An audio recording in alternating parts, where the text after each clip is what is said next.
Pasteur Cazin vient de l'église de la Citadelle.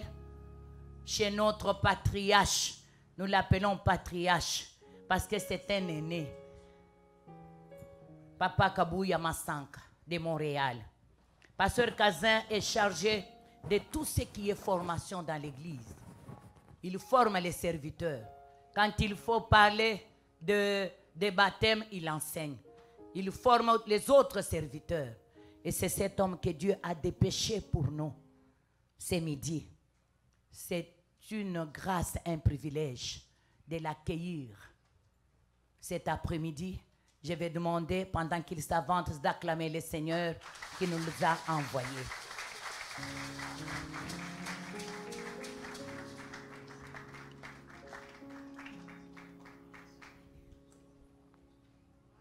Merci beaucoup pour l'accueil. Gloire à Dieu.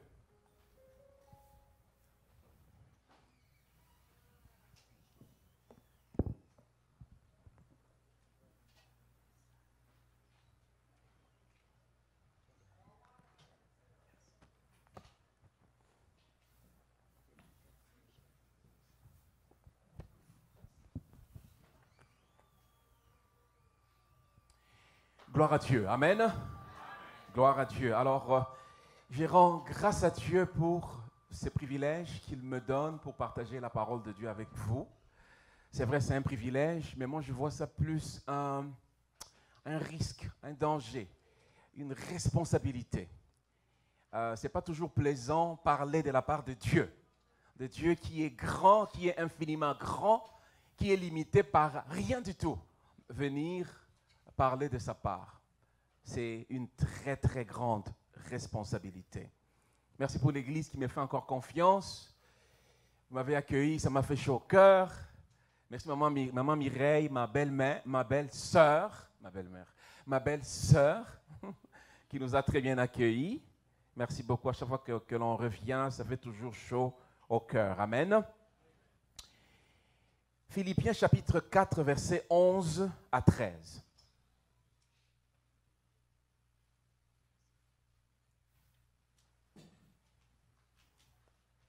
Philippiens chapitre 4, versets 11 à 13. J'ai lu au nom du Seigneur. Ce n'est pas à cause de mes besoins que je dis cela, car j'ai appris à me contenter de ma situation. Verset 12. Je sais vivre dans la pauvreté et je sais vivre dans l'abondance.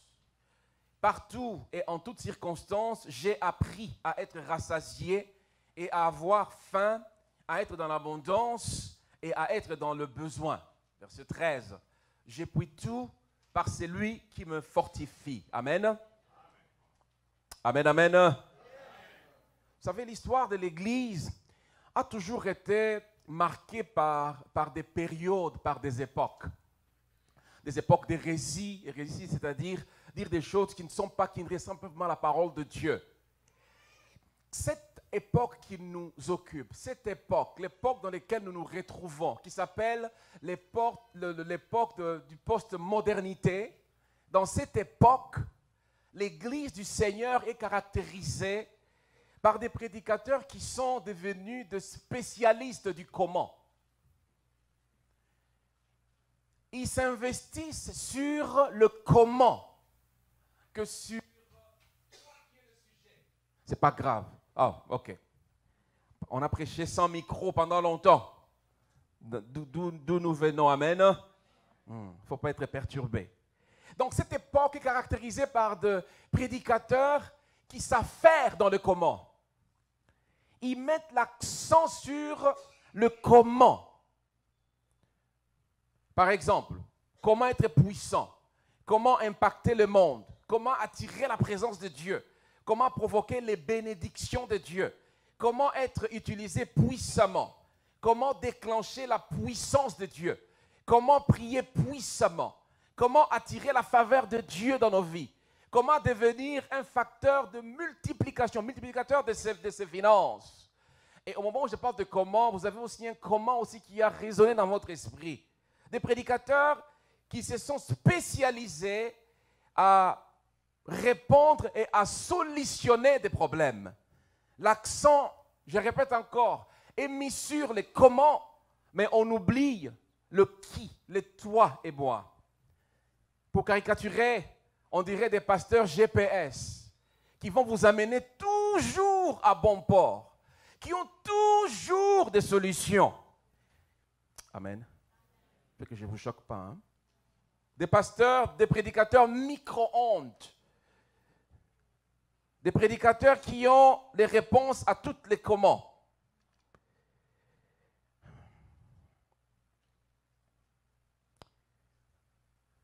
L'accent des enfants de Dieu, à cause de ces prédicateurs, est attiré toujours sur le comment. Qui je suis, où je suis dans ma vie chrétienne avec le Seigneur, ce n'est pas vraiment important. C'est comment je peux être puissant, comment je peux être fort. Amen. Au lieu de prêcher sur le comment prier puissamment, je pense qu'il faut commencer par poser la base, à savoir qui est en train de prier. Comment attirer la faveur de Dieu? Et là, on nous donne des trucs. Sémence d'Aaron, sémence de Myriam, sémence de Maccabée. On voit même dans des écrits d'hétérocanoniques, apocryphes pour nous. Sémence de Tobie. Il faut jeûner pendant 45 jours. Il faut offrir à l'homme de Dieu la meilleure paire de chaussures. Au lieu de prêcher comme ça, au lieu de commencer à nous tromper mutuellement comme ça, je pense qu'il est plus intéressant de se baser plus sur la personne là qui prie, qui veut attirer la présence de Dieu dans sa vie. Quelle est sa condition? Quel est le caractère de cette personne-là? Jésus-Christ n'a pas passé son temps à nous dire comment faire.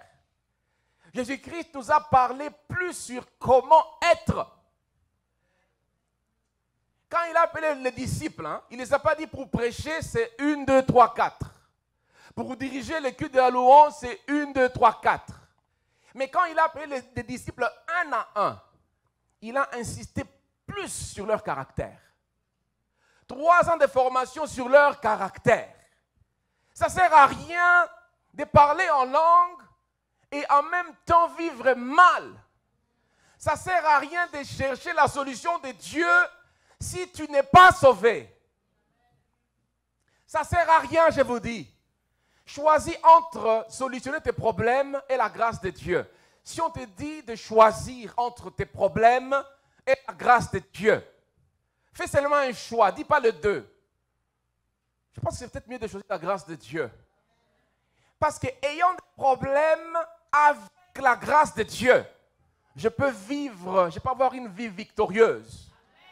Mais avec des solutions à mes problèmes sans la grâce de Dieu, je vous laisse réfléchir. Je vous laisse réfléchir. Avec ce genre de prédication, l'Église perd son évangélité. C'est un mot qui n'existait pas, c'est venu juste comme ça. L'Église perd son évangélité. L'Église perd la chose qu'elle devait conserver, qu'elle devait multiplier, qu'elle devait préserver pour que la maison de Dieu ne soit pas un lieu où est rempli de gens, de comment, de gens qui viennent pour le comment. Des gens qui viennent pour le comment. Mais les gens qui se soucient en rien de ma relation avec Dieu. Je me suis converti, ça fait 5 ans. Où j'en suis avec Dieu. Je me suis converti, ça fait 10 ans. Où je suis avec ce Dieu-là. Je chante dans la louange, dans la maison de Dieu. Vous avez un magnifique groupe de louanges. Je suis très sensible dans la louange parce que j'ai dirigé par la grâce de Dieu, pendant 10 ans la louange. Ce n'est pas évident pendant que nous, on est à la maison et ils sont ici. Amen. Vous êtes formidables. Que Dieu vous bénisse. Au lieu de chanter pendant longtemps, au lieu de m'exercer, d'exercer ma voix, c'est très important aussi que je pense à où est-ce que j'en suis avec le Seigneur. Je reçois les gens dans la maison de Dieu. Au lieu de les recevoir seulement bien habillés, il faut que je pense, que je réfléchisse où est-ce que j'en suis avec le Seigneur. Je donne mon offrande, je donne ma dîme dans la maison de Dieu, c'est très bien. Mais où j'en suis dans ma marche avec le Seigneur. Ne devenons pas des chrétiens des comment. Ne devenons pas des chrétiens des comment. Ne développons pas cette dimension du comment. Comment je peux avoir telle chose. Dieu, ce n'est pas seulement un GPS. Tu veux aller à London, ok, mets l'adresse, enter, you may turn right. Si tu oublies, ça te recalcule encore.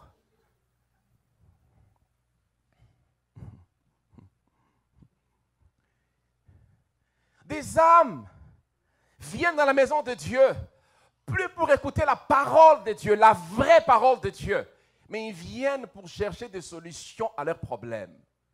L'église n'est pas un hôpital. L'église est plus qu'un hôpital. L'église n'est pas un hôpital.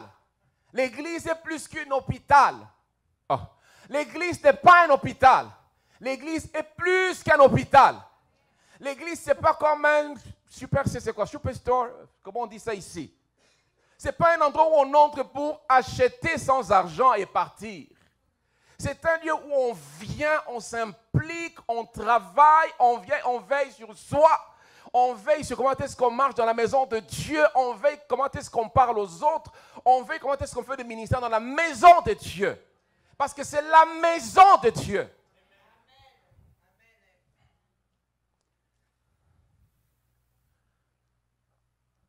Les gens sont à la recherche de beaucoup de solutions. Faites juste un séminaire où vous allez donner comme titre « Comment acheter une voiture puissamment ?» Écoutez même la formulation. Mais on fait des affiches. Comment acheter une voiture puissamment? Comment acheter une voiture puissamment? Vraiment, really. Et les gens viennent parce qu'ils veulent acheter une voiture puissamment.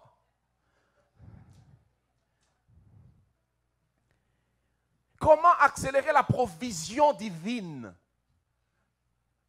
Comment tu peux, on te montre, comment tu peux accélérer la provision divine?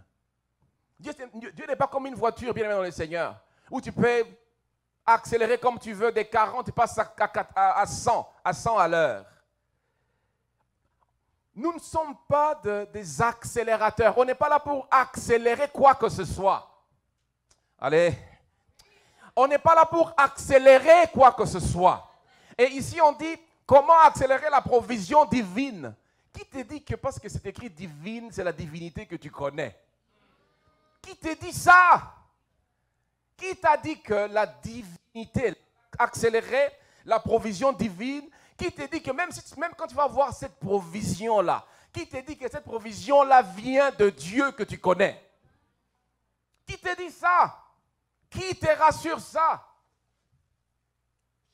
Du jour au lendemain, grande maison. Du jour au lendemain, Mercedes. Du jour au lendemain, voyage. Du jour au lendemain, changement de garde-robe. Du jour au lendemain, la vie n'est pas faite comme ça, bien aimé dans les Seigneurs. La vie n'est pas faite comme ça, bien aimé dans les Seigneurs. Surtout les fameux breakthroughs, le percer. Oh là là, ça c'est franchement. On te dit, non, il y a un caillou là-bas, tu vas te casser la tête. Non, je vais percer. Parce que l'homme de Dieu a dit, laisse-moi te rassurer. Je veux vraiment te rassurer que tu ne seras jamais victorieux de tous tes combats. Oh. Tu ne seras jamais victorieux de tous tes combats. Les enfants d'Israël n'ont pas vu de victoire par rapport à tous leurs combats. Il est arrivé un moment où ils étaient vaincus et on les a même appelés, et par cadeau, par bonus, on les a amenés en déportation. Et pendant des années.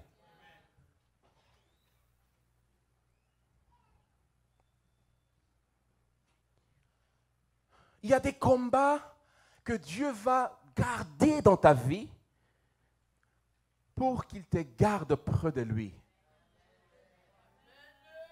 On se débarrasse des combats très facilement.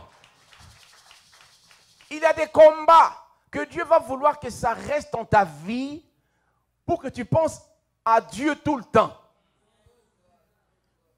Il y a des manques de solutions que Dieu va garder dans ta vie pour qu'il te garde près de lui. J'espère que je ne décourage personne ici. Là. Il y a des montagnes que Dieu va encore élever pour que Dieu t'apprenne comment est-ce que tu peux aiguiser ta foi.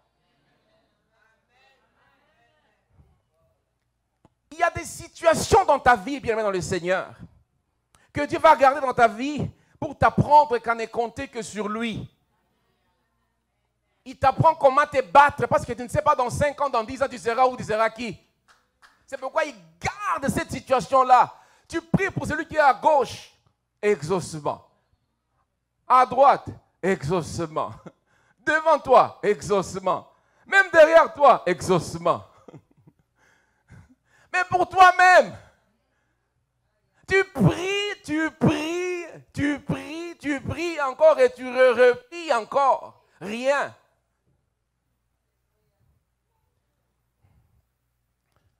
Beaucoup de chrétiens font cette erreur. Au lieu de chercher la raison de pourquoi est-ce que le problème là est dans ma vie, mais ils cherchent la solution tout de suite. Peut-être c'est ma faute que ce problème là est dans ma vie. Tant que je ne l'ai pas résolu, ça sera très compliqué pour avoir la solution à ces problèmes-là. J'ai arrêté l'école depuis la 3e année des humanités. Comment je peux résoudre le problème de travailler dans un bureau? Ça devient très compliqué, hein? Et quand tu croises des prédicateurs de solutions, il va te dire, donne l'offrande d'Aaron. Tu donnes l'offrande d'Aaron, il n'y a rien. Donne l'offrande de Maccabée. Tu donnes l'offrande de Maccabée, il n'y a rien. Viens dormir à l'église pendant 1 semaine, jeûne à sec. Tu donnes, il n'y a rien. Finalement, tu fais le compte comme ça. Il t'a déjà pris $15 000, trop tard. Il est parti. Et ce n'est pas la première fois qu'il le fait. C'est comme ça qu'il le fait de ville en ville. Il est juste tombé sur une personne qui cherchait la solution, mais d'une mauvaise façon. Peut-être c'est juste l'école. La solution est juste là, l'école. L'école. Juste l'école. Amen. Quelqu'un qui a beaucoup d'argent, bien dans le Seigneur, est-ce qu'il va aller, avant d'aller dans le restaurant, est-ce qu'il va réfléchir? Non. Est-ce qu'il va prier entre nous? Non. Il va manger, il rentre et puis il mange. Il y a des restaurants où c'est écrit au prix du jour. Il n'y a pas de prix. Au prix du jour. Même si tu parles en langue, c'est très compliqué dans des restaurants. Tu es stressé dans des restaurants comme ça, mais c'est combien? Non. Vérifie d'abord avant de commander.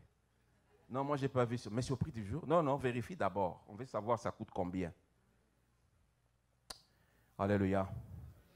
Tu n'es pas le premier à faire, ou la première à faire cette erreur, à chercher la solution, au lieu de chercher la raison pourquoi ces problèmes-là existent. L'apôtre Paul l'a fait. Vous savez, l'apôtre Paul est un grand.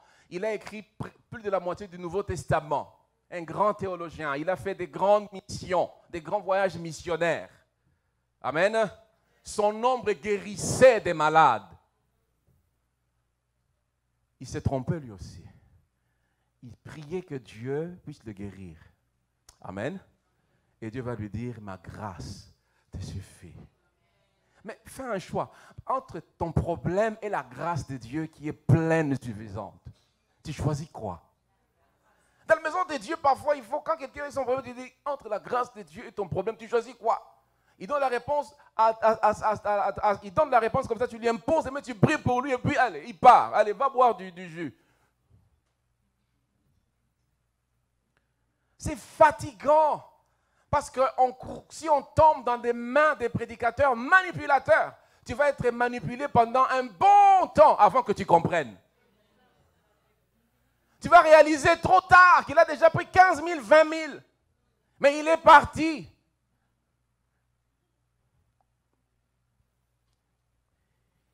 À cette réalité des prédicateurs s'ajoutent les prophètes. Oh my God, les prophètes. Je ne suis pas contre le don des prophéties, je ne suis pas contre les prophètes. Dieu, quand il nous appelle, il nous donne des dons spirituels comme outils. Parce qu'il ne veut pas que l'on tâtonne. Il donne parole de connaissance, parole de sagesse, des esprits, il donne parole de puissance, de révélation, don de foi, il donne diversité des langues, il donne interprétation, il donne des prophéties. C'est comme des outils pour nous accompagner, pour que l'on ne tâtonne pas. Je suis à 100% les dons et son exercice dans la maison de Dieu. Mais les prophètes, bien aimés dans le Seigneur, les prophètes. Les prophètes de notre époque, de la postmodernité. Exemple, si vous êtes 20 dans la salle, il a 20 paroles pour 20 personnes. Nous apprenons par ce genre de prophètes que Dieu est tellement bavard que Dieu il parle. Donc, c'est comme s'il s'ennuie. Quand il voit 20 personnes, il faut qu'il est obligé de parler. Tu peux aller dans une réunion prophétique et puis Dieu ne dit rien pour toi. Et c'est correct. Parce qu'il ne t'a pas oublié, nous avons chanté, il t'aime encore. Il ne t'a pas oublié. Notre Dieu, ce n'est pas un Dieu qui est amnésique. Tu ne l'as pas créé, il nous a créés à son image. Personne n'a prié pour que Dieu existe. Il existe, il connaît ton problème plus que toi-même. Oh. Mais pourquoi tu cherches toujours des paroles? Prophète, est-ce que tu n'as pas eu je t'ai fait un e-transfert. Hein? Ça va, oui. Qu'est-ce que Dieu a dit? Oh my God, non. Non. Il ne te connaît même pas, il ne t'a jamais vu. Il y a un qui était dans le sud, dans le sud, on l'appelle, on dit, qu'est-ce que Dieu dit pour moi aujourd'hui? Il dit à la personne, sors seulement en t-shirt et en basket et en short, et puis tu vas voir, Dieu va te répondre. Vous savez, il faisait moins combien ici? Il faisait moins combien? Il faisait moins 20. C'est cette journée-là que la personne a compris que...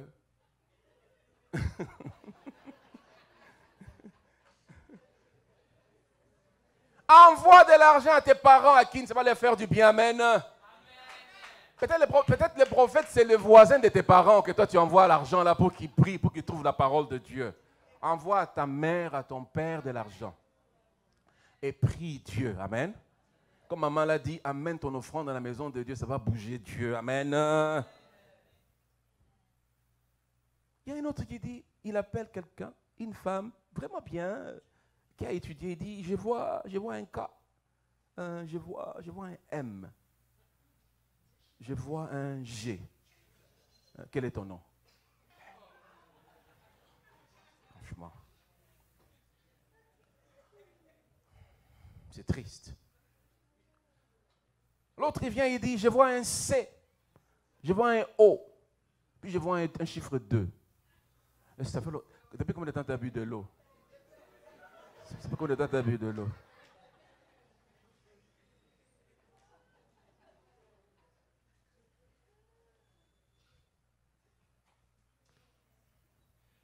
Ça marche, pourquoi? Parce que nous sommes en quête de solutions. Dieu est devenu comme quelqu'un, vraiment quelqu'un, une personne qui est là juste. Tu veux quoi? Voiture? Ok, tiens. Mais il n'en fabrique pas, n'est-ce pas? Dieu, ce n'est pas Ford, ce n'est pas Mercedes. Je termine avec les prophètes. Un jour, soit. Il dit, je vois une boule au niveau de ton cou. Ok, ça va. Jusque-là, bon. Ok, une boule au niveau du cou. Ok, ça va. Et cette boule a été mise par ta grand-mère. Mais tu divises la famille. Tu divises la famille. Vous savez, parfois, les familles sont très sensibles. Les familles peuvent déjà avoir leurs propres problèmes internes. Maintenant, toi, tu viens avec un genre de prophétie comme ça. Mais tu les divises encore davantage. En Christ, bien-aimés, nous avons tout. En Christ, nous avons tout. Amen. Et quand je dis nous avons tout, c'est-à-dire devoirs et privilèges. Parce qu'il est Seigneur et puis il est aussi Sauveur. Mais nous, comme nous cherchons de la solution, on aime toujours les côtés. Quand on dit nous avons tout, on dit Amen, c'est vrai, c'est bien. Mais avec la version, la spécialisation privilège. Avec comment Sauveur. Mais on oublie le devoir. Et qu'il est Seigneur. Amen. Est-ce qu'on peut acclamer un peu la parole de Dieu juste parce que... Juste acclamer, juste un peu c'est le bon, un peu. Alors, un des piliers de la Bible, pour ne pas tomber entre les mains de ces pasteurs-là, de ces prédicateurs-là, ou de ces prophètes-là, un des piliers, je ne dis pas que c'est le seul, mais un des piliers que je vais essayer de partager avec nous cet après-midi, ça s'appelle le contentement. Amen. Le contentement. quand on ne se contente pas de ce que nous avons, si on cherche éperdument des choses, on veut les avoir à tout prix, nous allons croiser des gens qui vont nous faire croire qu'avec eux, nous pourrons avoir ces choses-là. Dans le contentement, il y a une puissance, bien dans le Seigneur. On parle de la puissance du Saint-Esprit. C'est bien. Être rempli du Saint-Esprit, c'est très bien. Don des miracles, don de foi, don de guérison, c'est bien. Ça, c'est des dons spirituels. Mais il y a un don par excellence qui peut nous aider à rester longtemps debout avec notre Dieu dans cette marche. Elle s'appelle la puissance du contentement. La puissance du contentement. Ou le mot n'existe pas, la contentologie. La contentologie. L'apôtre Paul dit, j'ai appris à me contenter. J'ai appris à me contenter. Le manque de se contenter est un grand danger. Si tu ne te contentes pas de ce qui se trouve dans tes mains, facilement tu vas envier l'autre. Facilement tu vas croire que l'autre est plus supérieur que toi. Vous garez des voitures dans le parking. Toi tu as gardé un Hyundai. À côté il a garé une Maserati. Gloire à Dieu. Mais si tu ne te contentes pas de ton Hyundai, mais c'est une voiture, non? Tu mets l'essence dedans, n'est-ce pas? Quand tu démarres, ça démarre, non? Est-ce que c'est une climatisation à l'intérieur, non? Alors, tu te contentes de ça. Les fêtes arrivent, chaque fête, chaque mariage, il faut toujours qu'on achète des choses.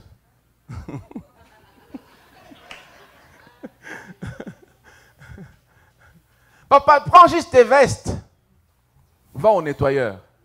Ah, ils savent nettoyer, hein? Paye même un petit surplus pour que ça brille. Il n'y aura pas de différence. Et puis c'est la nuit.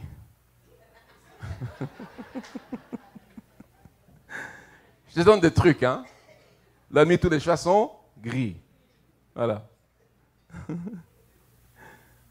Ne regarde pas ce qui se trouve dans les mains de l'autre. Tu ne sais pas comment est-ce qu'il a eu ces choses-là. You will never know. Même s'il témoigne. Alléluia. Amen. Dieu m'a béni. Tu ne sais pas. Tu ne sais pas comment il a fait pour avoir ça. Ça, c'est un. Deux. Tu ne sais pas la souffrance qu'il a pour avoir des choses qu'il a.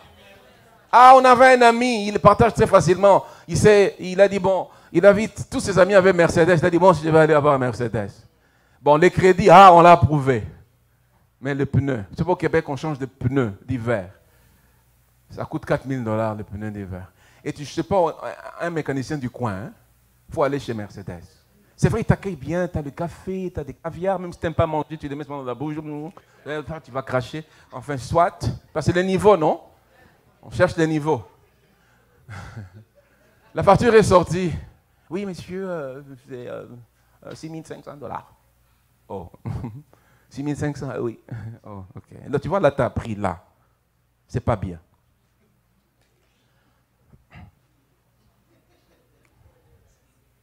Il y a des choses, il ne faut pas les apprendre là.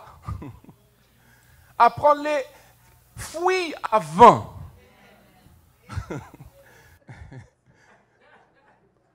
Fouille avant. La grâce que nous avons maintenant, c'est de Google. Il Google tout. Bon, si vous mettez mon nom, peut-être ne pas trouver, ça va tourner longtemps. Parce que c'est des noms un peu compliqués.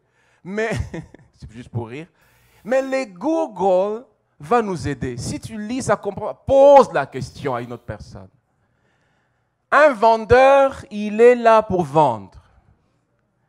Il est seulement heureux et content quand il te dit au revoir. Il ne connaît plus ton nom. Il ne connaît plus la couleur de tes habits. Il ne te connaît plus, c'est fini. Les dossiers transférés ailleurs. Lui, il a fait son profit. Mais 3 mois après, tu vas voir. Ils vont te dire, non, 3 mois, tu ne payeras pas. 4 mois comme ça, premier paiement, $1,500. Oh, c'est passé comment $1,500? Non, c'est Mercedes Canada. Si tu peux, il n'y a pas de problème. Il y a des gens qui peuvent. Pas parce que Dieu les aime plus que toi, non. Parce qu'il y a 5 ans, ils ont fait des choix qui font qu'aujourd'hui, ils sont capables de le faire.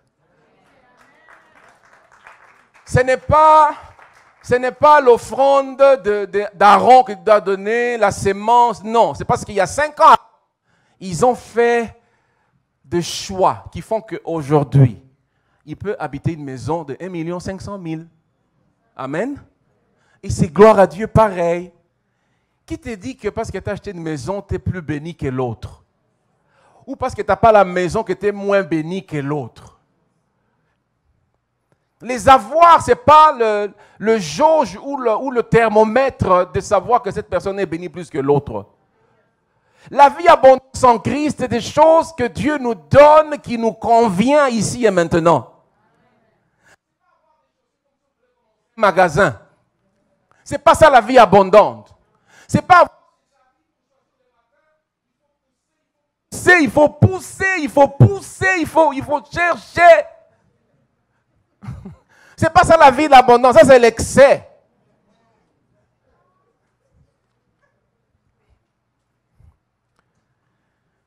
La vie est une grande école, bien aimé dans le Seigneur, où chaque circonstance est un matériel didactique. C'est très important. Dans cet endroit, nous avons des aînés.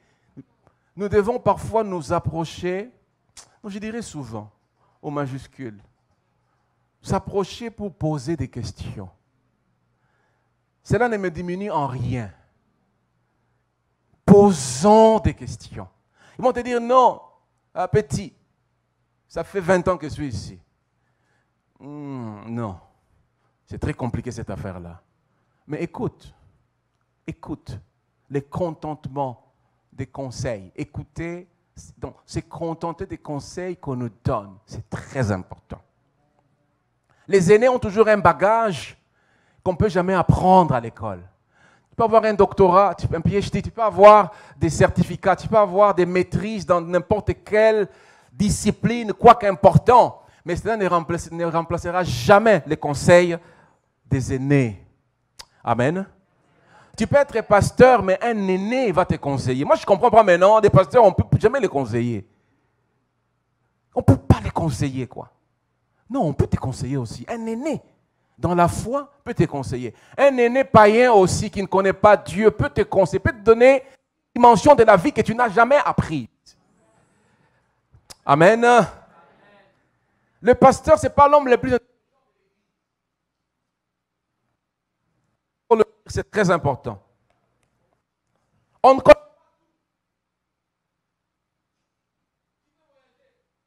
Tu vas voir les pasteurs. Tu veux acheter la maison. Tu vas voir les pasteurs. Tu veux voir... Mais non, il ne connaît pas tout. Alléluia. Est-ce qu'on se comprend? On doit voir des hommes de Dieu, c'est important. Mais on ne connaît pas tout. Si tu veux investir de l'argent, viendras-tu voir un pasteur? Non. Va voir un financier. C'est là qu'il y a des problèmes dans des maisons de... Ah, le pasteur, il m'avait conseillé que je mette là, et puis ça ne marche plus. Maintenant, lui, il ne sait pas. Ce n'est pas son domaine. Si tu vas acheter ta maison, va voir un real estate. C'est lui qui va te conseiller comme il faut. Ça ne se passe pas ici, c'est pourquoi je le dis librement. Amen.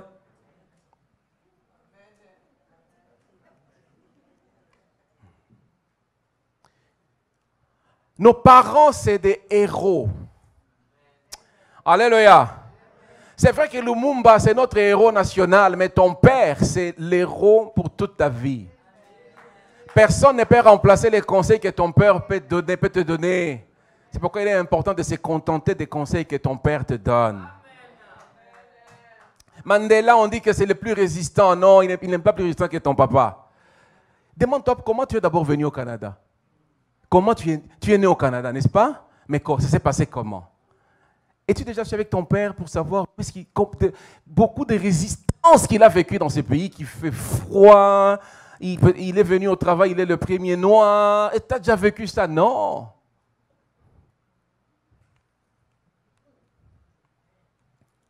Nous devons nous contenter des conseils de nos aînés. Contente-toi des conseils de ta maman. Juste contente-toi des conseils de ta maman. Depuis qu'elle t'a senti dans son ventre, elle a commencé à prier pour toi. Elle a dit, Seigneur, qu'elle soit Premier ministre. Ah non. Qu'elle soit médecin. Non. Qu'elle soit ingénieur. Non. Qu'elle soit... Donc, ta maman a prié pour toi. Aucune personne ne peut prier plus que tes parents pour toi. C'est très important de se contenter des conseils que les parents donnent. Si tu dis à 22h soir à la maison, c'est parce qu'il sait qu'est-ce qui peut arriver. Vous savez, quand vous êtes comme ça, on peut vous arrêter et puis on vous libère. Mais quand vous êtes comme ça, c'est très compliqué. Alors, il y a des gens qui ont compris. Si tu es comme ça, si tu fais juste un petit truc, on t'amène déjà. Mais si tu es comme ça... C'est pourquoi contentons-nous des conseils de nos parents. Ils ont des conseils par excellence. Même s'ils ne connaissent pas la parole de Dieu, même s'ils ne manient pas l'anglais comme tu le fais si bien, écoute tes parents. Contente-toi des conseils de tes parents. Tu veux vivre longtemps? On dit écoute ton père et ta mère. Est-ce qu'on dit parce qu'il est pasteur? Non. Parce qu'il est ancien dans l'église? Non. Parce qu'il est diacre? Non. Parce qu'il est, je ne sais pas moi, non. On dit ton père et ta mère. Ton père et ta mère égale à ton père et ta mère. Facebook, c'est bien, mais les conseils des parents, c'est mieux. Parce qu'ils ont quelque chose à nous léguer, à nous communiquer. Combien de parents, parfois, quand ils se retrouvent entre eux, ils se disent « Waouh, je n'ai pas pu léguer ». Pas parce qu'ils sont incapables, parce que les enfants ne veulent pas se contenter des conseils que les parents leur donnent. Amen. L'apôtre Paul a dit, j'ai appris. Ta maman aussi peut dire aujourd'hui, j'ai appris. L'apôtre Paul a dit, j'ai appris. Ah, ton père peut aussi dire, j'ai appris. Amen. L'apôtre Paul a dit, j'ai appris à me contenter. Les aînés dans la foi peuvent aussi dire, j'ai appris à me contenter. Raison pour laquelle il faut les comprendre, il faut les entendre. Vous savez, si on ne se contente pas de ce que la Bible nous dit de faire, il y a toujours, je vais le dire différemment, il y a toujours une conséquence quand on ne se contente pas d'un conseil ou quand on ne se contente pas de ce que la Bible nous dit de faire. Il y a toujours une corrélation directe. Et quand ça t'arrive, tu sais que c'est parce que je n'avais pas entendu. Adam et Ève, ils ne se sont pas contentés de ce que Dieu les avait dit. Et ça a amené quoi? La mort, le travail difficile dans les mondes. Au temps de Noé, les gens ne se sont pas contentés à suivre le Seigneur. Nous avons vu qu'il y a le déluge qui s'est manifesté. Sodome et Gomorrhe, les gens se sont comportés comme ils voulaient. On a vu le feu. Abraham, notre père de la foi, ne s'est pas contenté de Sarah. Et nous avons vu les problèmes qui arrivent jusqu'à aujourd'hui. C'est contenter, c'est très important. C'est très dangereux de ne pas se contenter des choses que Dieu nous a données. Il faut nous contenter des choses que Dieu nous a données. Fais la liste de toutes les choses que Dieu t'a données et contente-toi de ces choses-là. Ce que tu as, gloire à Dieu. Ce que tu n'as pas, gloire à Dieu. Ce qui te donnera, gloire à Dieu. Ce qui n'a pas, gloire à Dieu. S'il donne à la personne qui est à gauche, gloire à Dieu. S'il ne me donne pas, gloire à Dieu.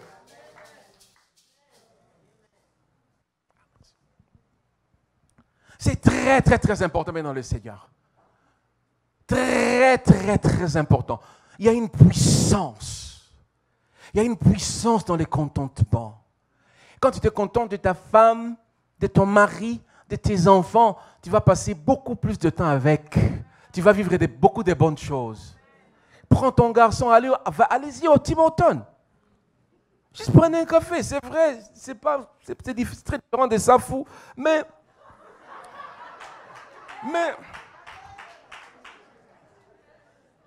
allez-y ensemble. Souffre un peu parce que quand tu manges de sucre, c'est comme des dents vont tomber. Mais juste assis. Prends aussi un slush. Tire aussi. Tu veux quoi? Je veux les mauves. Mais bon. Oh, c'est trop sucré. Contente-toi de ce que Dieu t'a donné, de tes enfants, de tes habits. Contente-toi de ce que tu as. Contentons-nous de ce que nous avons. Ne pense pas, qu'est-ce que je vais mettre dimanche prochain? Ils m'ont vu avec cette veste-là. Bon, je vais changer. Je vais mettre l'autre comme ça, l'autre je vais mettre comme ça. Vraiment? Là où on vient écouter la parole de Dieu, on commence à marchander sur qu'est-ce qu'on va mettre. On commence à marchander sur qu'est-ce qu'on va... Les chaussures, c'est comment? Vraiment? On est descendu vraiment, vraiment, vraiment très, très bas. C'est contenter de l'église où on prie.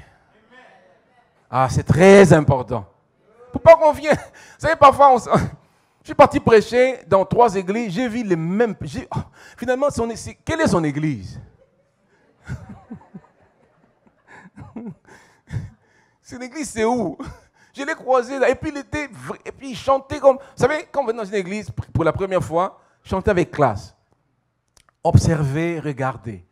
Mais 3 églises différentes, je les ai croisées, ils étaient. Vous sentez que c'est comme s'ils viennent à cet endroit-là le plus souvent. Ce n'est pas le fait d'échanger l'église. Ce n'est pas ça, bien aimé dans le Seigneur. Il faut se contenter de l'endroit où tu es. Alléluia. Contente-toi. Fais du bien à celui qui est à ta gauche, à la personne qui est à ta droite. Parle avec amour, avec douceur. Parce que ton frère ici sur la terre, nous sommes passagers. Nous allons vivre pour toujours au ciel. Amen. C'est vrai, nous sommes des humains, on peut se piétiner, mais c'est important de ne pas... C'est un fourmi, de ne pas dire que c'est un éléphant. Est-ce qu'on se comprend un peu? Un petit problème comme ça. Non. Parfois, contentons-nous juste des niveaux des problèmes dans lesquels ça se trouve. Ne les multiplions pas.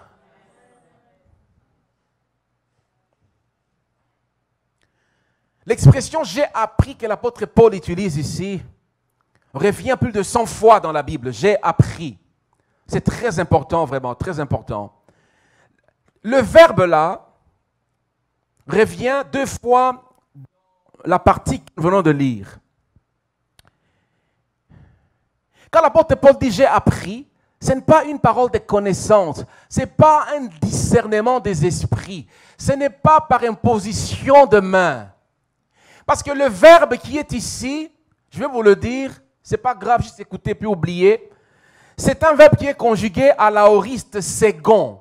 En grec, ça veut dire, c'est-à-dire, c'est comme une personne qui a eu un diplôme en pharmacie. Pour avoir un diplôme en pharmacie, ça ne prend pas la prière. Ça prend que tu ailles chaque jour.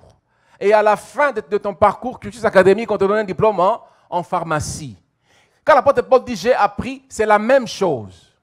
C'est-à-dire il s'y est appliqué. Il ne dit pas par conviction. Il le dit parce qu'il a vraiment vécu. Il a gradué là-dedans. Vous n'allez pas le trouver encore après commencer à pleurer encore. Non. Il a appris et puis c'est fini. Et c'est à l'aoriste second en plus. Donc c'est-à-dire, c'est une action qui s'est passée dans le passé, excusez-moi la tautologie, à laquelle la personne a reçu une mention. Si quelqu'un te dit « je suis ingénieur » par exemple, ce n'est pas par la foi. Pas parce que Dieu l'aime plus que toi. Non. Parce qu'il s'est soumis aux exigences académiques. Et puis les païens, les gens qui ne connaissent pas le Seigneur, ils lui donnent l'autorité d'opérer comme un ingénieur. Ça va? Est-ce qu'on se comprend? C'est comme un cordonnier. Ce n'est pas par la foi qu'on devient cordonnier. C'est fait tu peux sur le sujet de ton mari ou tu peux sur le sujet de ta femme, mais cela veut dire que tu es un cordonnier. Parce qu'un cordonnier, il apprend des couleurs. Quand il fait 24 degrés, il sait quel cirage utiliser. Quand on dit qu'il est cordonnier, c'est qu'il a gradué dans la cordonnerie. Et si vous allez trouver dans la liste des ordres des cordonniers, vous allez voir son nom est là. Pas parce qu'il est un enfant de Dieu, mais parce qu'il s'est soumis à la science de la cordonnerie.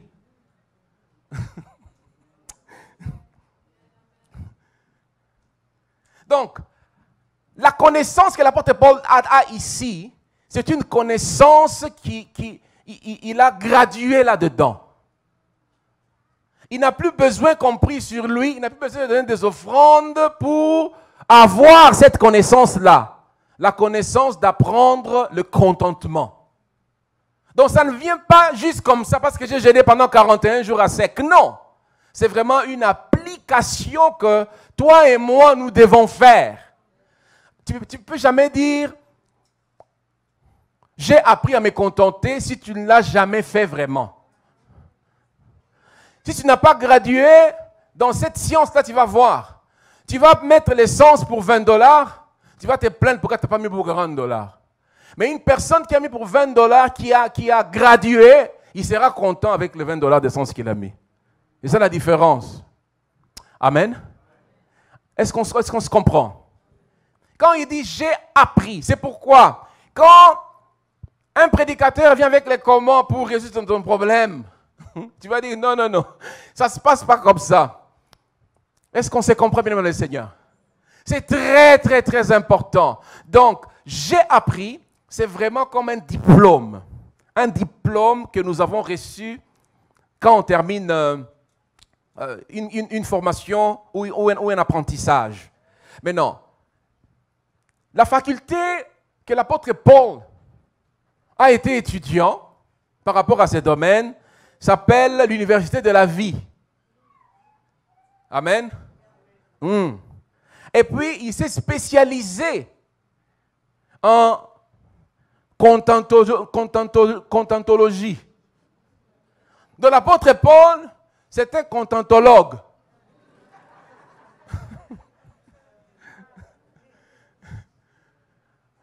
Mais ce qui est intéressant avec la parole de Dieu, c'est que, ici nous sommes dans Philippiens.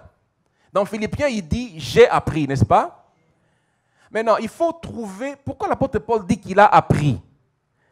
Si on va dans 1 Corinthiens, 2 Corinthiens plutôt, juste pour voir comment est-ce que l'apôtre Paul a appris.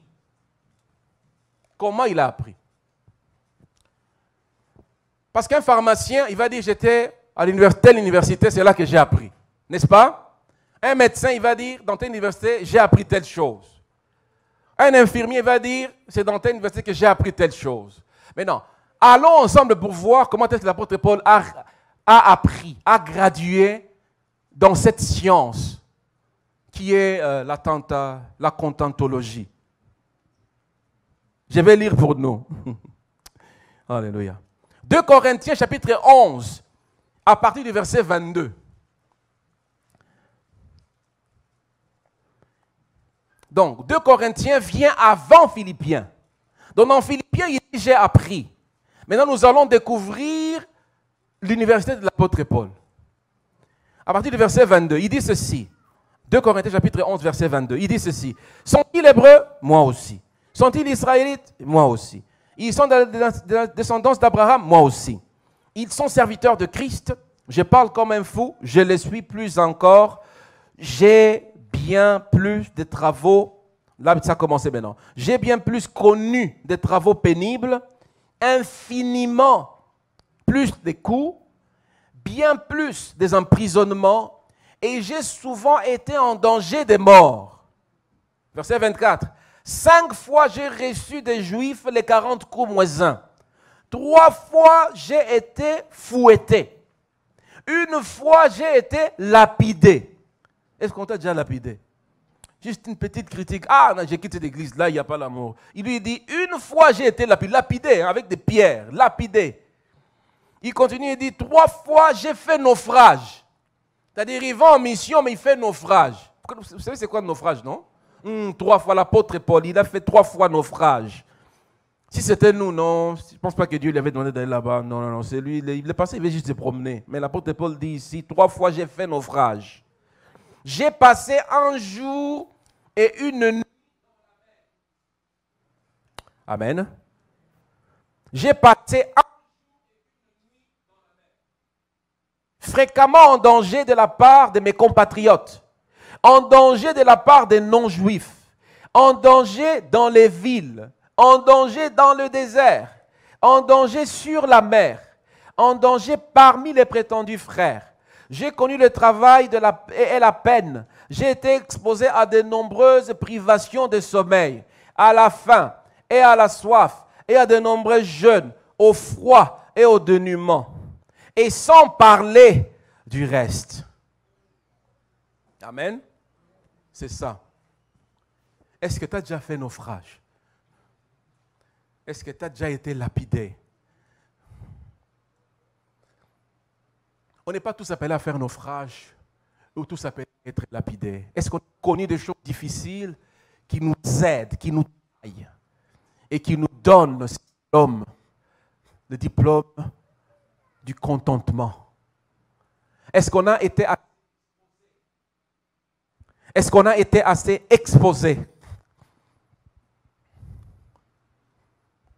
pour être capable de se contenter? Voyez-vous, le contentement de l'apôtre Paul, ce n'est pas juste une phrase qui dit parce qu'il est rempli du Saint-Esprit. Non, il a vraiment vécu des difficultés. Les difficultés vont nous tailler à comprendre et à savoir et à retenir une fois pour toutes qu'il y a des choses que nous aurons et il y a des choses que nous n'aurons pas. Alléluia. Il y a des choses que j'aurai, il y a des choses que je n'aurai pas. Il y a des milieux où je vais me retrouver, il y a des milieux où je ne me retrouverai pas. C'est normal. Amen. On va vous dire, tous les pieds, tout l'endroit que vos pieds fouleront, Dieu vous les donne. C'est dit, n'est-ce pas? Entre dire et vivre, oh, bien-aimé dans le Seigneur, il y a beaucoup d'autres choses. Donc, nous ne naissons pas dans l'Église en ayant cette capacité de se contenter. C'est un effort que nous devons faire, que tu dois faire, que je dois faire. Nous devons le faire continuellement, tous les jours, jour et nuit. Amen. On ne devient pas contentologue juste comme ça. Je pense qu'on se comprend. Je me répète encore juste pour qu'on puisse comprendre ça. On ne devient pas contentologue juste comme ça. Il y a un effort à faire. Chaque circonstance de notre vie vécue, bien vécue, va nous aider à devenir, à avoir, à connaître cette puissance du contentement. Le contentement, ce n'est pas la paresse, ce n'est pas la résignation, ce n'est pas la morphie. Non, non, non. C'est juste que je suis conscient des choses que j'ai présentement. Si je vais avoir des choses qui me manquent, Dieu peut me guider pour les avoir. Mais en attendant, je me plais, je suis content, je suis suffisant avec des choses que Dieu me donne maintenant.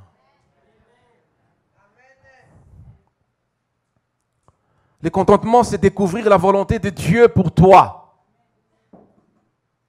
Cherche pour des vrais, vraiment, à découvrir la volonté de Dieu pour toi. C'est ça le contentement. Pendant que tu fais ça, c'est ça le contentement.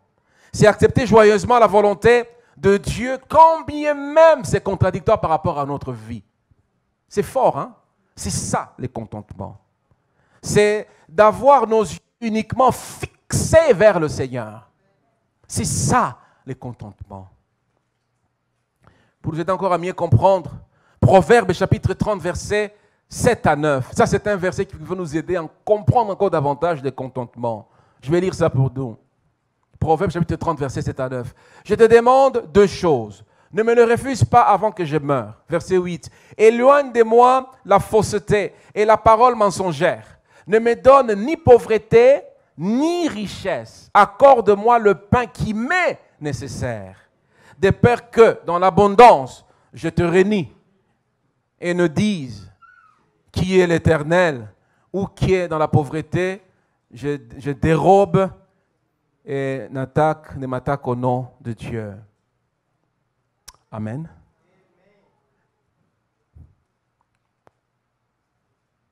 Une personne un contentologue, va manifester l'amour, la joie, la paix, la patience, la bonté, la bienveillance, la foi, la douceur, la maîtrise de soi.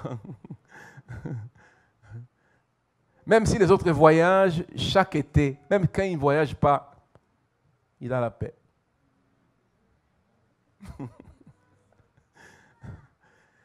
Même si dans son Facebook, il n'y a pas trop de mouvements d'engouement. Vous savez, il y a seulement deux, comme ça, comment on appelle ça encore? 2 likes. Mais il est content, pareil. Ouais. Voilà. Le langage de Facebook, on les comprend vraiment bien. Même si tu as mis une photo, tu mets la photo, tu veux que les gens voient. Moi, je ne suis pas de Facebook, malheureusement, enfin, ou heureusement. J'ai pas de... Vous savez, quand tu mets une photo, je mets un peu dans la peau de la personne, tu mets la photo, tu cherches des likes. Personne.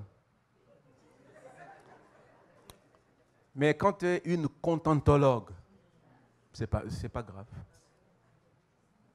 Dès que tu commences à t'agiter, là, c'est que tu es encore loin du contentement. C'est un signe que le Saint-Esprit te révèle avec ça, qu'il faut apprendre encore à considérer tes voies. Amen. L'apôtre Paul dit au verset 12, il dit, « Je sais comment vivre.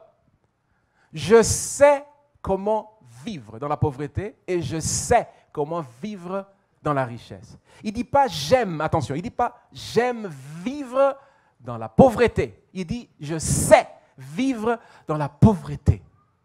Parfois, vous savez, quand vous êtes pauvre, vous savez tous ceux qui ne vous aiment pas.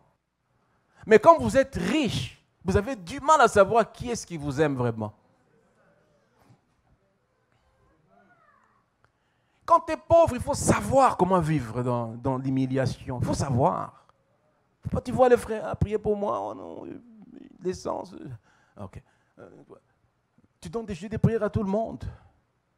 Les gens là ont aussi leurs propres problèmes.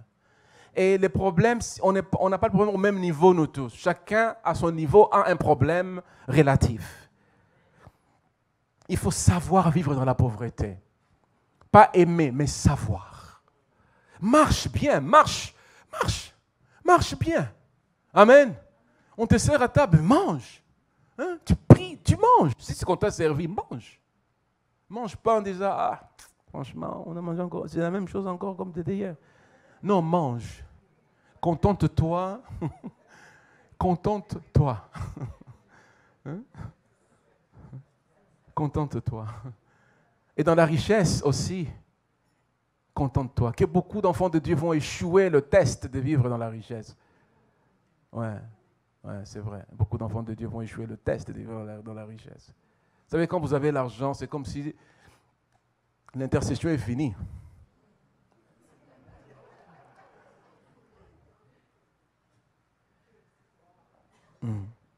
Et on sait quoi tout permis.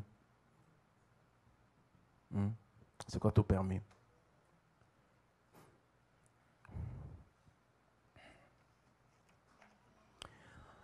Et le secret par excellence, bien aimé dans le Seigneur, de tout ça, là, c'est Jésus-Christ. C'est Jésus-Christ, amen.